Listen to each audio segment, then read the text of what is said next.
Hey, Gio here. I'm joined today by Lloyd Romeo, project engineer from Deep Sea Vision. Lloyd and his brother Tony and their team have been in the news recently as they have evidence that they may have discovered Amelia's lost plane in the South Pacific Ocean. Lloyd has very kindly agreed to talk with me today to share his thoughts into what happened to Amelia Earhart and also to tell us about his own expedition and to solve one of the greatest modern mysteries.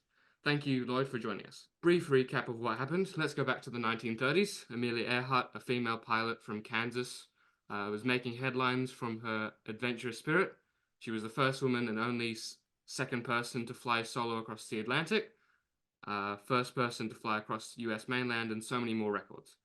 In 1937, at age 39, she decided to tackle her most ambitious adventure to circumnavigate the globe.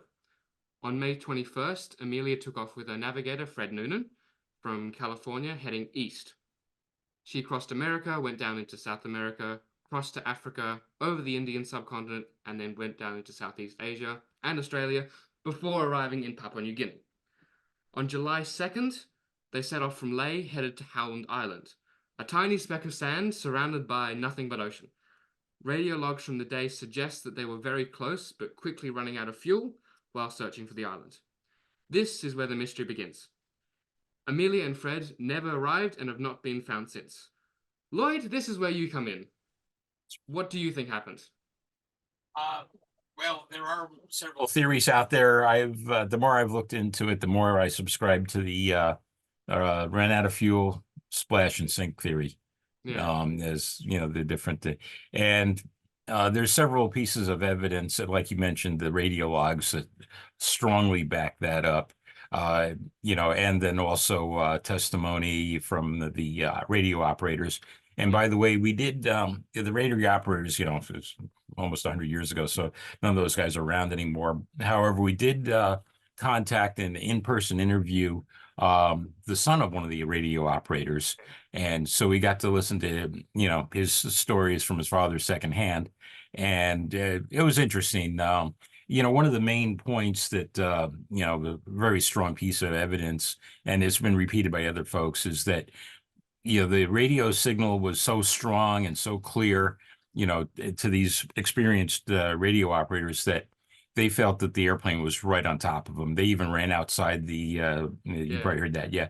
They ran around thinking, she's got to be in the sky right above us. And so, that kind of lends credence to that. They almost made it. I think they just missed it by, out there, different folks have done tests and she had said that she was at 1,000 feet. Mm. And to see that island, there's some discussion whether you could see it from more than 8 miles away. And so you'd really have to be pretty much almost hit it to really see that island. As you pointed out, it's a small speck. It's about 1.2 miles long at the longest point and somewhere around half a mile at the narrow way. So it's not a big target to find.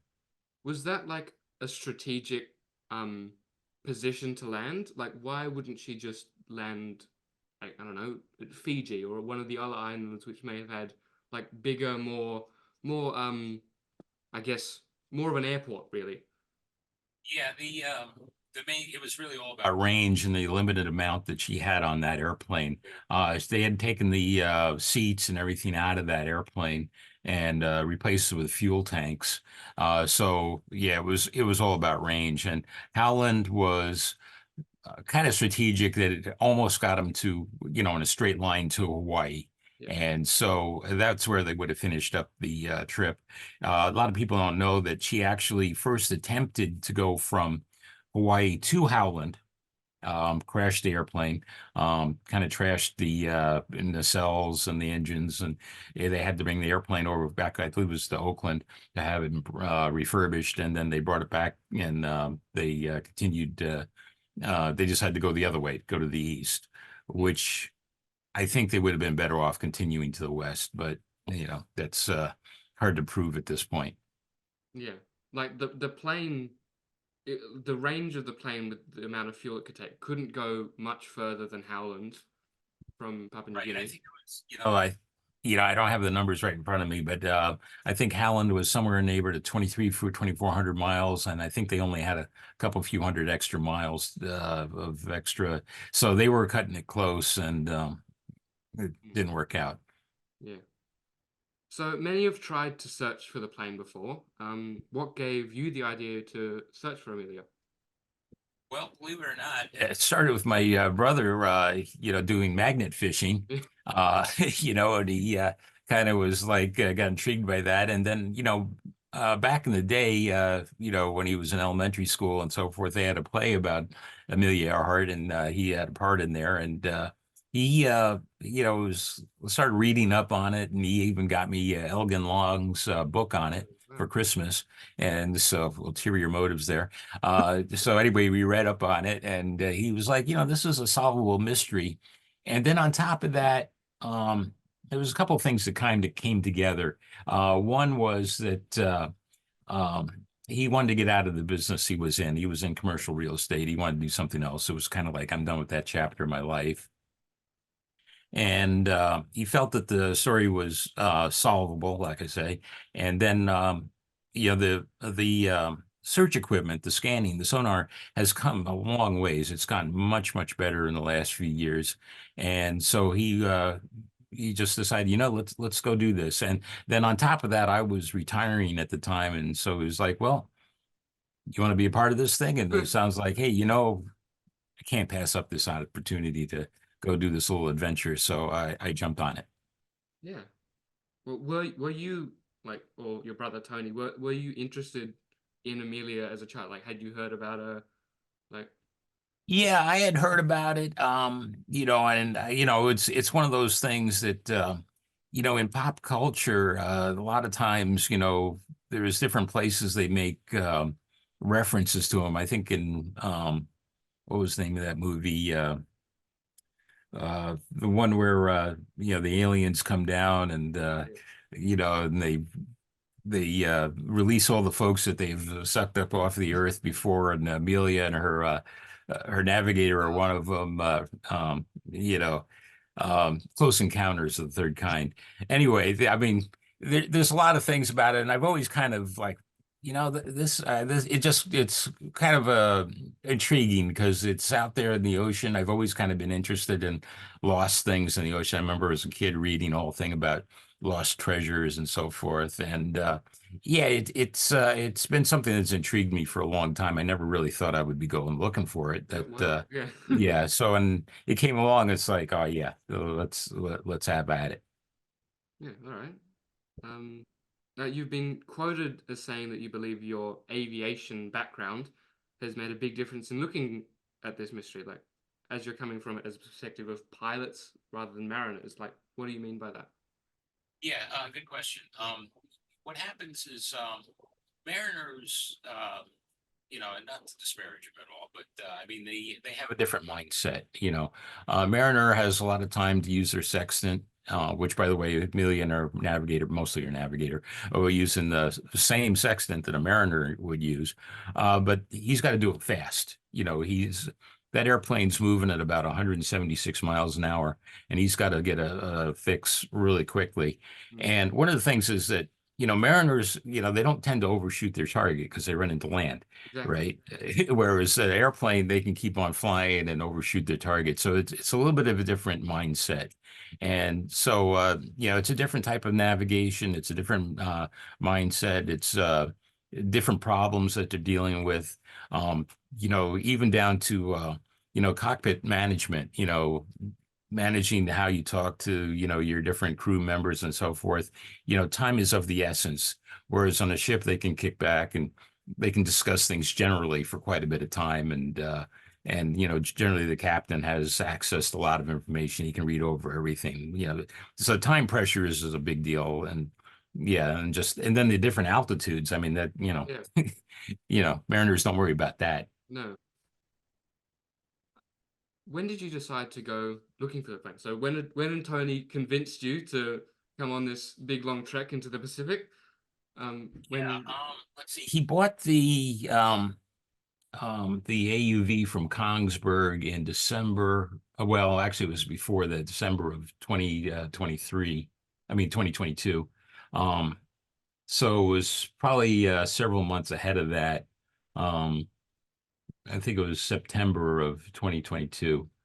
He started talking about it, and I was like, "Well, I'm ready to retire," like I said. So uh, the timing worked out really well. I had been in industrial control for about 35 years, and while it was a good career, I had a good run. I enjoyed it.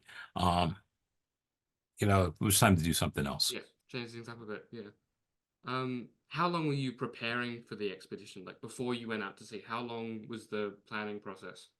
Yeah, that's interesting. Like, yeah, I don't know if you heard me before. I mentioned that the backstory to one of these things is significant.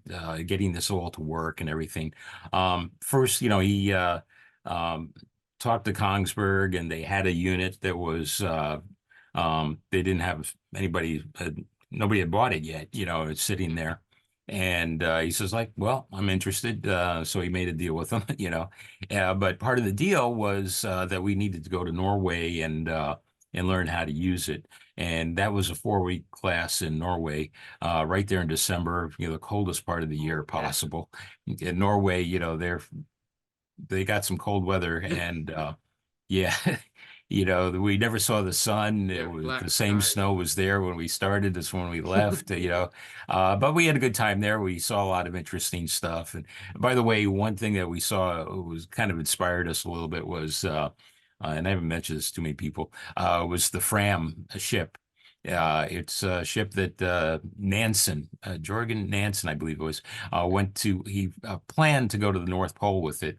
He didn't quite make it. He missed it by a few hundred miles, but it was quite an expedition where they plowed this boat into the ice, and then they hoped that the ice would bring them over to the North Pole. And yeah, so anyway, it's sitting there in a museum in Norway, and it's the story is fascinating. It's certainly worth looking into that. And Right. so we were inspired because we actually got to go see the ship there in Oslo. Yeah.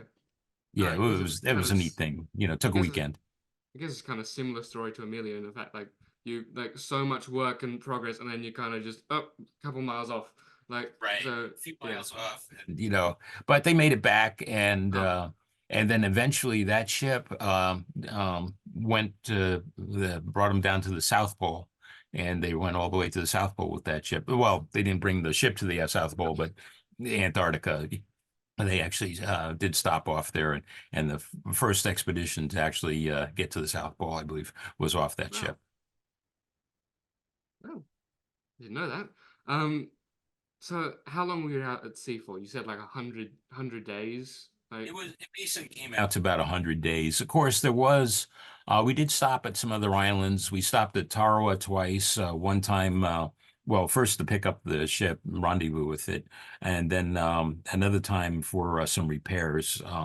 The cradle on the that deployed the AUV had some cracks in the aluminum, and we needed to have that welded up. And so we didn't have the welding equipment with us, but they had it on Tarawa.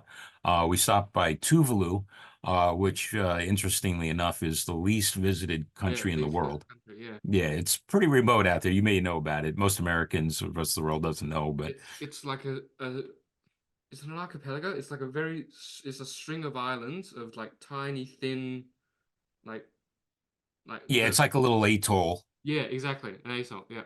Um yeah, I've heard about too. They own the domain .tv. So if you ever on like on websites, if you have a .tv, it's owned by the Tuvalu government. It's a fun Oh, I fact. didn't know that. Okay, that's interesting. And Yeah. my understanding is, I think Elon Musk may be donating some Starlink equipment Ah, to them, and Tarawa, I think, believe anyway. Um, Real friendly folks, not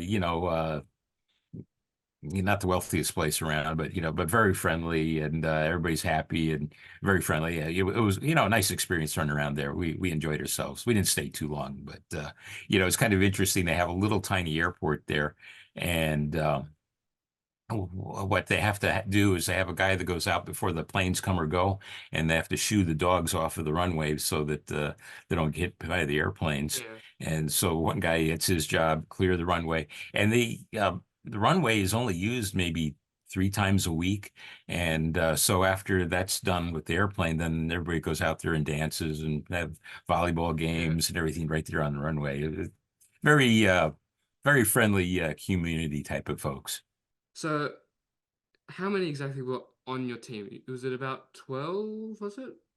Well, okay, so the actual team here was really six of us. That was the search team. Yeah. Okay. There was four guys that did some filming. They stuck around for a few weeks, but you know, after a while, I mean, what we're doing is a little bit redundant, so we didn't do too much more of that. But then also, there was another six folks that ran the ship.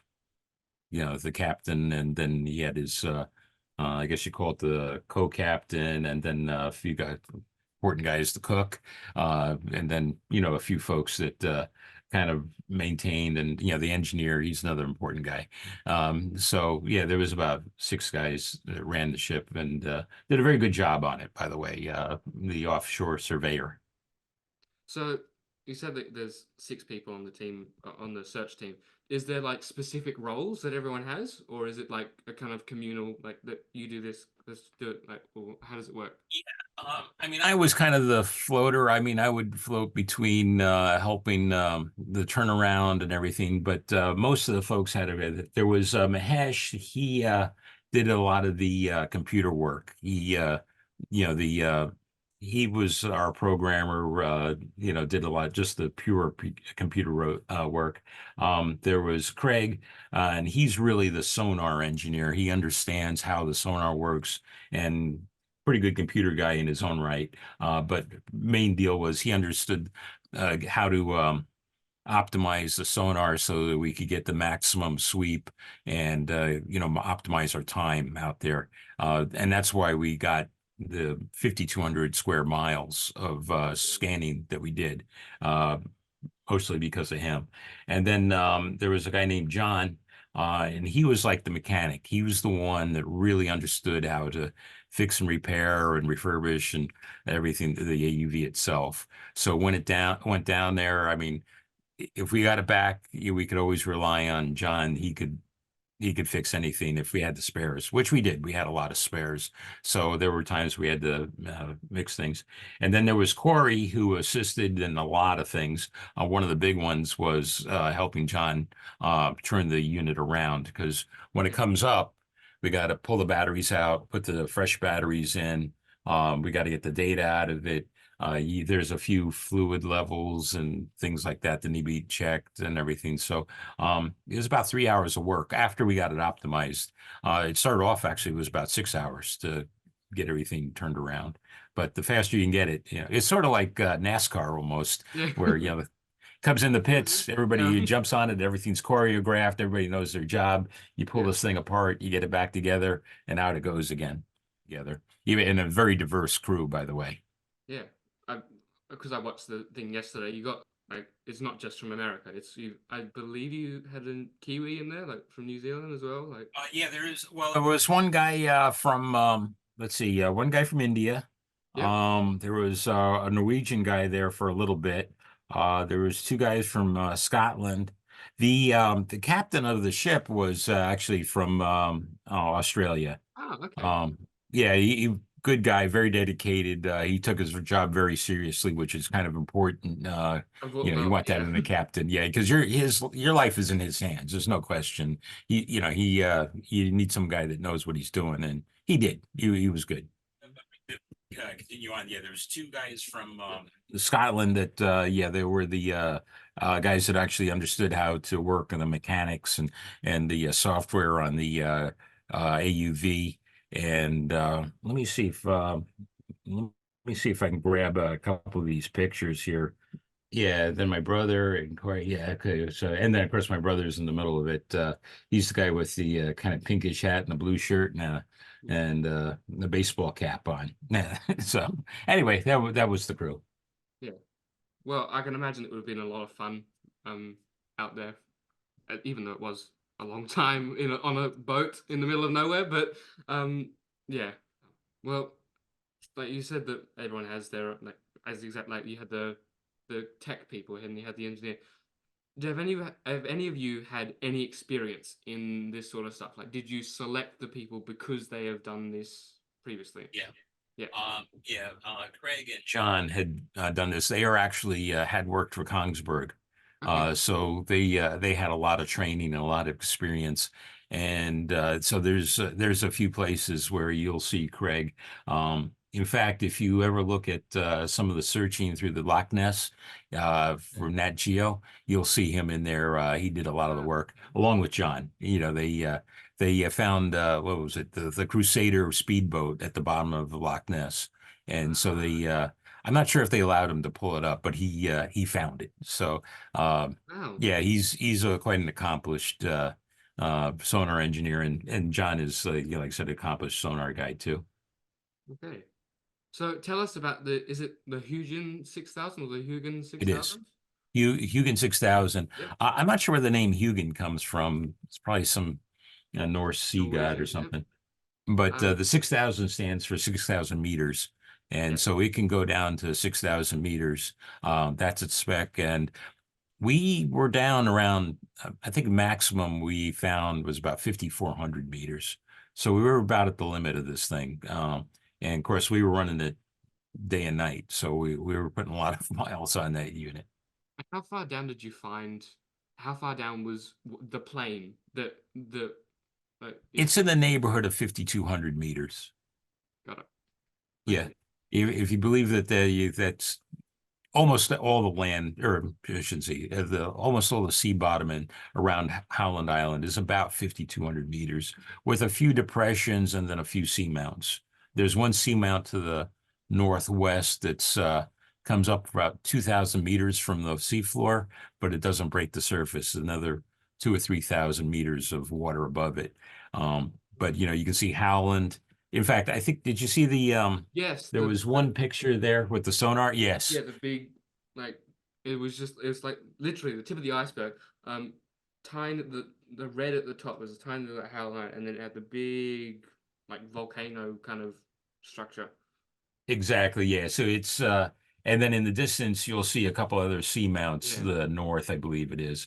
And yeah, it's it's amazing how much is going on underneath there. And that's kind of intriguing because the sea hides it all. Oh, well. So how much did it cost? So the the the Hugin 6000, how much did it cost? Like to, I guess, buy it and then maintain it. Yeah, there was about $7 million for the Hugin. And then the spares is about $2 million. Because you want things like extra batteries because you don't want to have a thing sitting there while you're charging batteries. So we're swapping batteries, charge one, run one kind of thing. So about another two in parts. And by the way, those are all custom parts. I mean, they don't have an assembly line. They're building them Wow. one at a time for order mostly. And then it's about another $2 million to lease the boat. Wow. So like that's US dollar. So in Australian, about 9 million is about 14 million Australian. That's a bit of money. Yeah, that Oh, boat is about somewhere in the neighborhood of $13,000 a day to lease it. wow. Yeah, That's so I mean it gets expensive real quick. So yep. you don't waste time when you're looking at No. 500 bucks a day at Um, least. how big is it? Like, is it or approximately how big is it? Like the Hugin? The ship, let's see, it's 111 feet, and I can believe I can convert that for you. Yeah, it's almost 34 meters from stem to stern. So it's not a real big boat, but it was a good boat. It was all aluminum, Yeah. which saved you a lot of money in fuel because it was so much lighter. And what about the Hugin 6000? Like the drone that went. Yeah, the Hugin is about 25, 26 feet long, so that's about 8 meters long. Okay, bigger than I thought it was actually. And it's about, say, about a meter and a half in diameter. So it's like a big fat Got it. torpedo. About the size of this room. Yeah, it's pretty thick. I mean, it's got to be to hold. As I mentioned, it's got the two batteries, and each one weighs about 330 pounds, I think is about 100 kilograms Yeah. or something. I forget now, but anyway, they're very heavy batteries. You can't afford to lose it. Like if no, because if you even like if it even crashes into anything, it's You $9 well, million washed away. yeah, well, it does have some very good. First of all, the unit is very intelligent. It does have front scanning sonar, so it has collision avoidance. And if it's about to run into something, it will stop and it'll do an ascending turn, and then it'll see if there's something there again. And it'll do that three times. And if it three times it says, "Okay, forget it. I'll go to the top and send the signal, come and get me." And it's kind of interesting. It's got a iridium antenna on the top, and it'll actually send you a signal and tell you where it is. So you get Like a coordinates. I'm sorry. Like coordinates. Yeah, you'll get your yeah, your coordinates exactly where to go pick it up. And it's got a little light that's running on a separate battery, and so it'll flash, which is really easy at night. You pick it out and go get it and haul that thing back in. I guess that's where this $10 million went. I'm um, sorry. I guess that's where the $10 million went. Yeah, that's yeah, well, and also as I mentioned, it has weights. So if and when it loses power, the solenoids that hold the weights on will let go and it'll pop to the surface. Ah, okay. So how do you launch it? Is it like a thing that just pulls up to the boat and then you put it back down again, or how does it get launched into the ocean? Yeah, that's a good question. What it's got is a cradle. Okay, the whole cradle and everything was in that one of the containers. It's basically a big shipping container like you see Yes. at the shipping. Okay, and then the cradle, it's got like a track and it just slowly points it out the back and then it tilts down, okay, into the ocean. And then when it's fully pointed into the ocean, we have a release. Literally, a guy pulls the cable, usually John. He'd pull the cable and it slides into the ocean.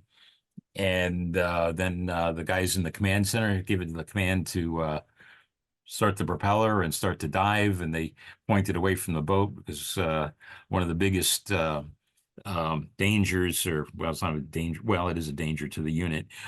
Is that it hits the props on the boat and then wipe it out the nose of it. You really don't want to do that. No. And I'm happy to report we didn't do that once. Okay, that's good.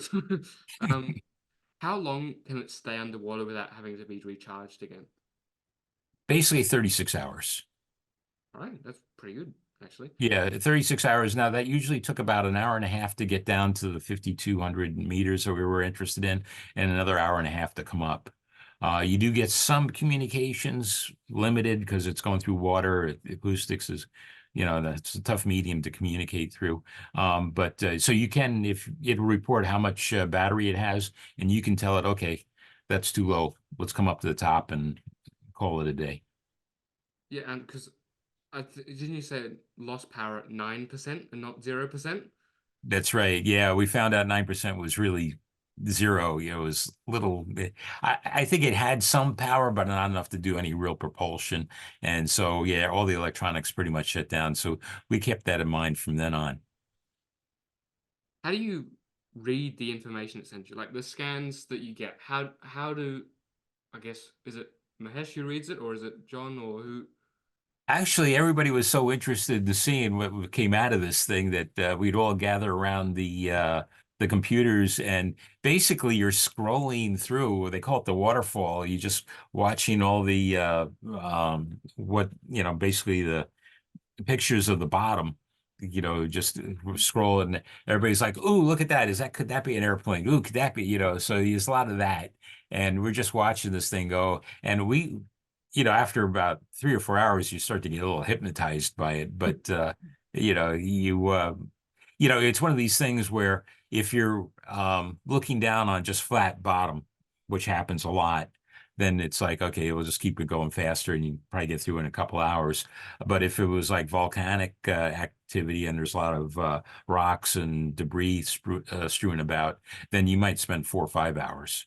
going through it because, and then there's debates. Well, could that possibly? And we would tag anything that looked like even a remote possibility, and a lot of things that weren't even. Everybody agreed, no, that's not it. But we still wanted to tag it because it looked interesting, I guess. Yeah. Because didn't wasn't the file corrupted? Yeah, there was one file that was corrupted, and we didn't, I think they had kind of written it off, and he messed with it on the way back. We had pretty much run out of time and, resources, and, we had, we were even run out of spares on some things. So, we had lost the camera, the real camera, not the sonar. Sonar was still working. So yeah, we were on the way back when he I wouldn't say he uncorrupted the file, but he finally read the corrupted file. And that was the one with the image that was being all over the news? That was, yeah, the money shot. And Yeah. yeah, we were all, yeah, that was kind of a surreal moment. We were all like, hey, look at that. That could be it, So that was, it really turned around the morale and the attitude of everybody.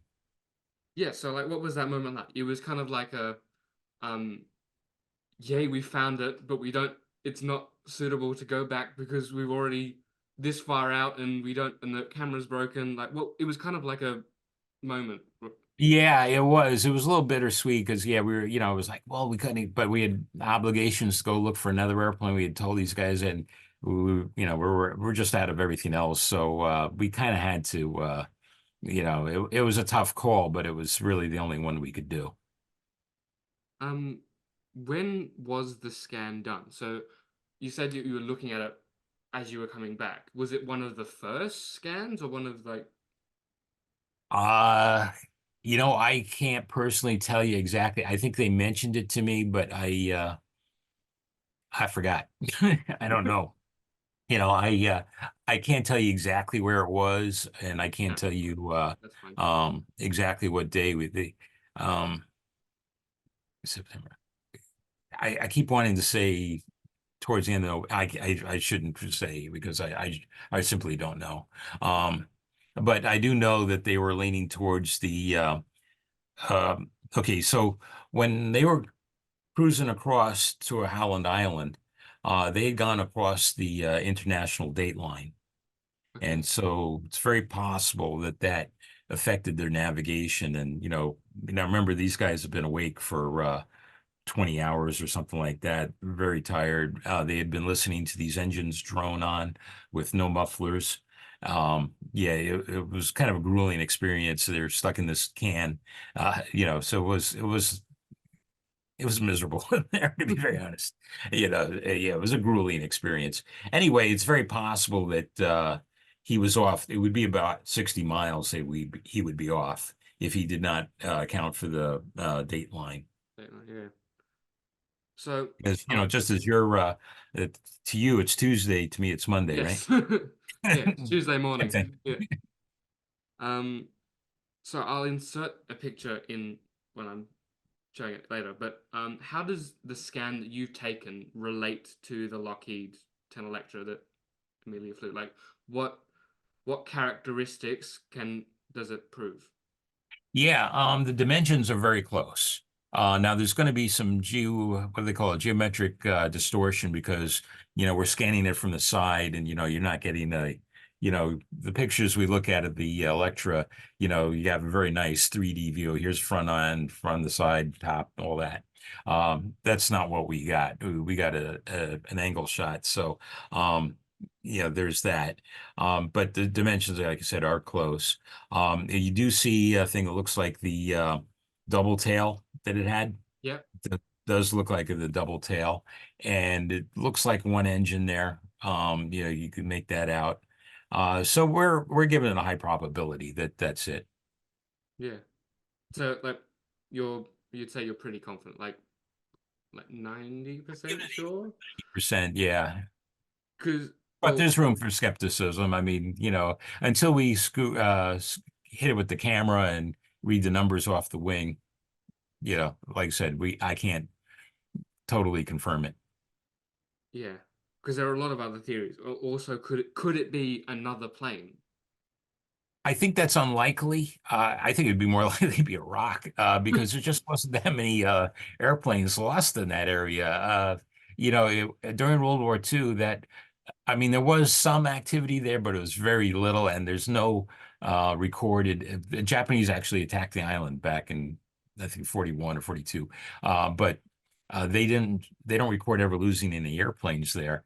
Now, there was one airplane that did crash on the island, but it was actually on the island, and the debris is right there. So, and the fact the crew set it on fire. So, I don't believe we never ran into another airplane or what looked like another airplane even, it just um so yeah, by process of elimination. Now, of course, somebody said that there's 20,000 airplanes at the bottom of the ocean someplace, if you want to look at them, but just not too many of them around Howland Island. So, what do you think about other theories about her disappearance, like the one that she landed at Nikomaroro, or like, I really don't give that theory much credence, for the simple reason that they were so close, the radio operators, she even said I'm within 100 miles. And there's some disagreement. Did she say she had a half hour left, or did she say she was very low on fuel? I tend to go with, she said she had half hour. Usually the more specific information is the correct one, usually. So I believe she only just missed it. And if she was all the way there, to get to Nicomaru is another 300 miles. And mm, so that at 176 miles an hour, you're looking at the better part of 3 hours to go all the way down to find another gas station. mm, It doesn't wash with me. I just don't see how that's possible. I know people have gone down there, and there's folks that have gone looking a lot, and I think over a dozen times, and I think they found some fecal cream and some metal that ultimately has been determined to not be any part of her airplane, not even the patch. So the evidence I focus on just doesn't suggest that's the case. and like in some of her final words, she says she's on 157337. Correct. That's that wait. Like it's the last word wait. Like, was there something that happened? Like, because another theory is that she was shot down by the Japanese. So you don't. I don't believe that. No, she said she's running low on fuel, and then happened upon the Japanese to shoot her down at the time, and there was no hostilities at that particular. This is 1937. Yeah, the Japanese were making some interesting moves, in the Pacific and stuff, but you know, there's no percentage in them shooting down a unarmed Electra. There's just I don't think they were already involved in China. I don't think they needed to do that. I don't think they would be interested. They even helped out with the search, believe it or not. Ah, So yes, I just I don't put much stock in the Japanese theory. Like I said, it seems fairly straightforward to me that she ran out of fuel and splashed it. mm, That had to be it. Now the weight thing that was a subject of few discussions on the ship. Some folks say, well, that was right there when the engines cut out. You ah, know, and that's very possible. Or maybe it was because she was talking about switching frequencies right then. So maybe she was talking about switching frequencies. And then there was also a thing where, okay, so she had a transmitter and a receiver, two different units. Back then, it wasn't a transceiver like, we're used to today. And my understanding, there was a bit of a hassle running both of them. She could have blown a fuse if she had the power on both of them or something like that. And now remember, this radio was added to the airplane as it was being built. It was not a standard piece of equipment on airplanes back then. ah. And so we actually have a picture of them installing the radio. And so anyway, I think they did a good job wiring it, but we're talking vacuum tubes and an airplane that was, retrofitted, not, designed with it. So it's Yeah. possible, she blew a fuse or something like that right then and there. She modified the plane so much. Like she bumped up the engines, got rid of all the seats, put the little camera at the bottom. Like, lot of stuff. Like, lot of stuff happened. And I guess to make it to try and make it go farther and to store more fuel, was it ever an option to like to pick up more fuel? Because she carry all the fuel at the one time, or she picked up along the way, right? Oh yeah, she picked up fuel. Yeah, every place that she went, she had to refuel. And in fact, the USS Itasca that was sitting out there off of Howland, I forget how many miles off the shore they were, but they had 55-gallon drums on the island ready to refuel her right there.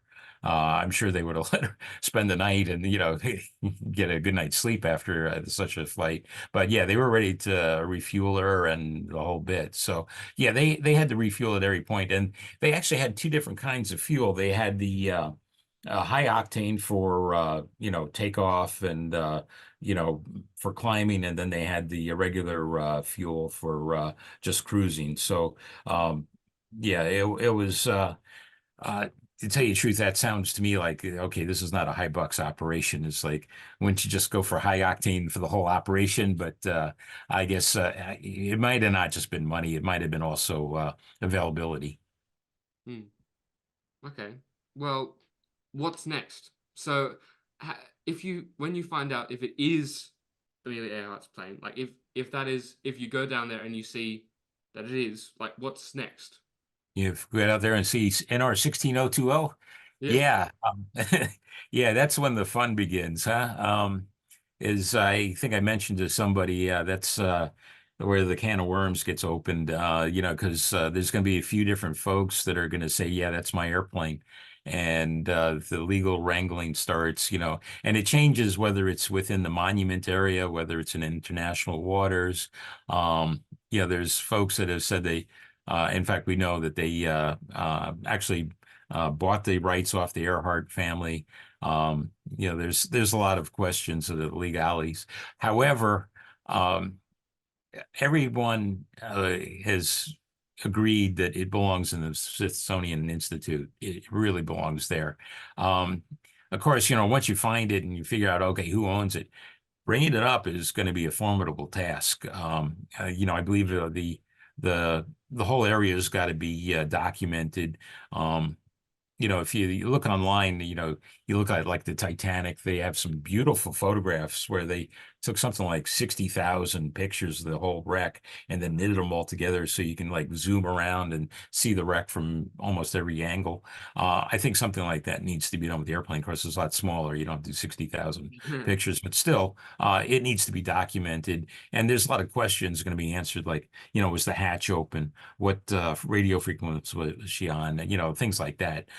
So it's going to be fascinating to get real pictures of it. That's going to be huge. So, do you think the plane will still be pretty much intact? I do. If you look at a lot of airplanes, a lot of airplanes on the bottom, specifically if they're propeller airplanes, they survive ditching better than jet airplanes, believe it or not. Um, I believe it's possible that it's bent up a little bit, but Yeah. I expect it to be in one large piece. I don't think there's going to be too many parts that fell off or got, you know, taken off. So I expect, and if you look at that picture, I mean, there is something to the side. I don't know, maybe an engine came off, then possible, Yeah. or some part of it, but I'm expecting it to be at least 90% together, intact. By the way, if you look at Paul Allen's, he went and found the USS Lexington. The airplanes on that ship, the carrier, are in pretty good shape. It's amazing, and about from the same era.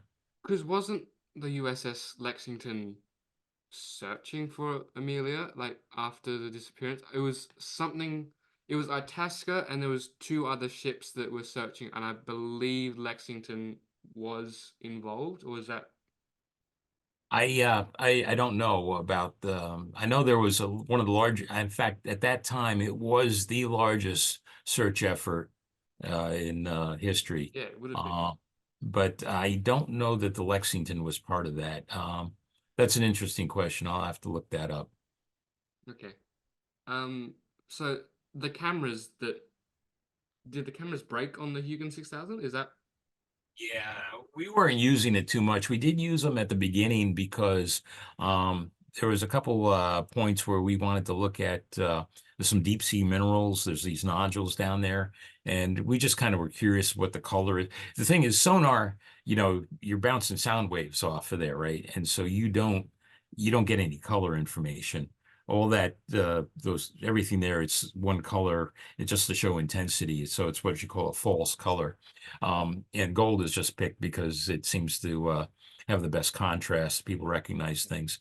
But yeah, the camera wasn't working towards the end, and I'm not sure what happened. We've got it fixed now. Okay. You know. Um. So yeah. So it's like a camera, like this one. It's a camera that you Yeah, take.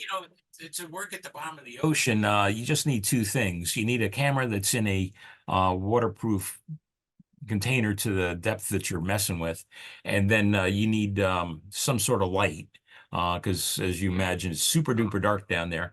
And so generally what they do is they use lasers and they do a time exposure with the laser and they laser the whole thing and then pick up the data that way. So they are fairly sophisticated, specialized cameras, but I think the biggest deal about them is, the container with the lens, so it can handle 6,000 meters of Yeah. water pressure, which comes out to about 8,700 pounds per square inch. Ooh, that's Yeah. Yeah, it's like several elephants standing on every square inch. mm, yeah. So when are you getting that fixed, I guess? And then when are you going back out to The camera's document it? fixed. We got the camera and it's being actually the unit is not too is right there near Australia someplace, so it's closer to you than it is to me. Oh, cool. They're out there working with some folks in Australia. Um, yeah, we probably go out there again. Now, there's some question whether we'll do Earhart first and get confirmation of that, and we may go after MH370. I'm sorry, yeah, Ah, MH370. well, that's like I guess very interesting to us here in Australia because we led um the underwater search in the initial search for the plane. And So more and more of the seafloor is going to be mapped, and so right now, um, a lot of wrecks have been found and logged and documented. So that's going to continue on until I imagine just about everything is known. yeah. So again, if this is the plane and it can be brought to surface, and what might be in the wreckage? So like I read somewhere that potentially logbooks could be salvageable. Yeah, that's a good question. As far as how do the Titanic? There was some paper things that they did find. There was some that I think turned into mush.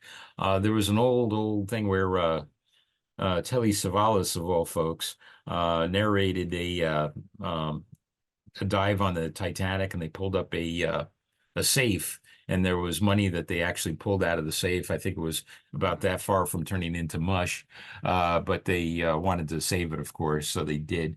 In this airplane, yeah, there's the log books. There's Noonan's pencil. I mean, that's got to be worth something. That everybody would like to see. I'd like to see that. Hmm. There was a satchel full of mail first day covers, that would be in there. Can you imagine the collectors that would love to have that. Though again, I think that would belong in the Smithsonian, you know. But anything that's in there, we want to salvage it and save it for posterity. Like I said, the Smithsonian, I can't see anybody arguing that it doesn't belong in the, Smithsonian. How would the papers even be not much? Like how is because it's been there for 80 years. So how does that happen? How does it not just because I know if I put paper in water, it just go disintegrates. So Well, at that depth, like the Paul Allen's carrier with all the airplanes on there, they were, I believe, Wildcats or Hellcats. The oxygen gets squeezed out of the water at I don't know, several thousand meters, And so down there, there's not a lot of oxygen to oxidize the metal or even the paint. If you look at Paul Allen's, I mean, even the paint is fine. And the Mm, airplane, I wouldn't say they look flyable, but close. I mean, they don't look so bad. So I expect, because it's similar construction, similar eras, similar amount of time. I expect the airplane to be in relatively good shape because of the lack of oxygen. I don't believe the bottom is that muddy. I think um, it's got like these mo nodules and a lot of minerals and stuff kind of laying there. So I think the bottom is fairly firm. So I don't think it disappeared in there. It is volcanic in some areas, but which again would be more rocky than silt or sediment. So say like an engine fell off and they bring that, or you bring that up. What would you want to happen to? Would you want, say, the engine to be reattached and the like rust to get removed, or would you want it kept as preserved, Yeah. like as one as it was under the ocean? Yeah, I don't think I'd want to like really try to refurbish and bring the airplane back to flying or running condition. No. I think it's one of those things um you arrest the decay and preserve it as is. I think that's what everybody would want. Yeah. I believe to really mess with it too much, I think it'd be like verge on disrespectful. Because this is an icon and it is what it is. And I think it should be preserved for posterity. Hmm. Um, do you think Amelia Earhart would be as famous if she didn't go missing? I think she was famous already. She was like the Taylor Swift of her time. She was a rock star. She was well known. She was loved. She was, she was like a big advocate of women's rights, and I think she got some notoriety for that. I think she was like a public character that a lot of people paid attention to because she was kind of lighthearted, kind of fun to listen to. She, didn't take herself so seriously. She was, like I said, she's a very gracious person. So I think if she hadn't gone lost, I think she would have. I think that was going to be like her last, hurrah, and then she would have. Um, I think she would have kind of faded out of the public eye for a bit, but I think she would have still been well known. Now, of course, you can argue that getting lost and disappearing has kind of contributed to some of her lasting star power. But I'd like to think that she would still be just as famous, no matter what. Because you don't know what she could have done. Yeah, you don't, and you don't know. Um, yeah, it's a great, interesting question of what would she have done during World War II, because that era was about to hit, and so. Yeah, I mean, a lot of her, she probably wouldn't have been doing, you know, these flying stunts of flying, yeah, World War II just kind of put an end to a lot of that stuff. I mean, Lindbergh was flying, teaching military pilots. I don't think Amelia would have been doing that. But, if it's hard to say how much she would have been involved in aviation during that war. Yeah. Okay. Well, is there anything else you'd like to add before we finish up? Uh, Well, I think you covered it pretty good. One thing I finished up with last time that Amelia said that adventure is worth it in of itself, and I kind of like that. That's that was kind of a neat saying she had, and one other thing, just to drive home how lighthearted she was. I mean, her husband Putnam there asked us, "Hey, can I come along on the trip?" And she says, "Well, I'd love to have you along, but I need 180 pounds of fuel more than I need 180 pounds of husband." So, and that was kind of a cute thing to say. Uh, Even her husband thought it was funny. Yeah. So anyway, that was the kind of person she was. She didn't. She saw the humor in things, and she was lighthearted, and she loved her adventures. Nobody can take that away. She was a pioneer. Well, thank you again for your time today. I've learned lots and it's been so interesting. How can we follow updates as you head out to prove it's Amelia's Well, birthday? there's of course, our website, deepseavision.com. So everything we do, we will be updating that website. And then on top of that, there is an Instagram link, instagram.com/deep.c.vision. Okay, cool. So yeah, follow us, and we are going to have projects going on. There's no doubt about that. We've got a team, we got things going on, and there's a lot of different possibilities out there, and we'll go at least after a few of them. Well, oh, thank you. But like, thank you so much for just sharing your time. Like, it's really mean a lot. Like, thank you so much, Lloyd. Oh, well, I really enjoyed it, and I love answering questions about this thing. Like I said, it forces me to think of things in different ways, and so I appreciate your time, and good luck to you in your all your different endeavors here. I appreciate all that you do. Thank you very much. Thank you. Talk soon, Okay, I guess. signing off. Take care. Bye. Have a good one. You too.